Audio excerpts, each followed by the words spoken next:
Quezon sa panahon ng Republika. Si Manuel L. Quezon. Sino nga ba si Manuel L. Quezon sa ating panahon? Kinikilala pa rin ba siya ng mga Pilipino ngayon? Gaano ba kahalaga si Quezon gaano kahalaga si Quezon sa pagbabago ng Pilipinas? Sa ang nag-iisa na naglakas loob.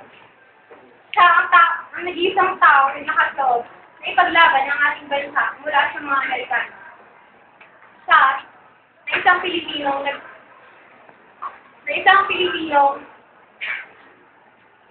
si Quezon, na isang Pilipino nagtyaga, nag-aral ng mabuti at nagpursige na hindi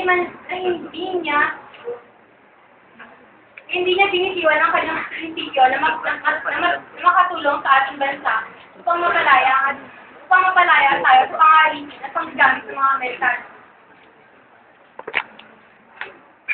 Siya ay nakapagtapos ng kolehiyo bilang summa cum laude sa kursong Bachelor of Arts. At nung natapos siyang ng kolehiyo, ay ipinagpatuloy niya ang kanyang pag-aaral ng pag-aabuga siya. Naisip niya na ang pag-aabuga siya ay isang daan upang makatulong sa kanyang mga hakbangin at mga nananais na mapalaya ang ating bansa. Nang siya ay nakapasok sa gobyerno bilang isang resident commissioner, ay ginawa niya agad ang kanyang hangarin na mapalaya ang ating bansa at maisaad ang kanyang naisipin at hangarin sa harap ng maraming Amerikano.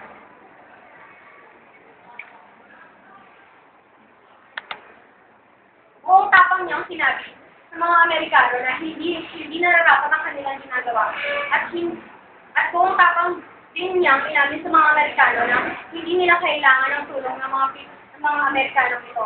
Ipasalamat sa mga Amerikano. Ngunit alam niya na ipasalamat siya sa mga Amerikano dahil sa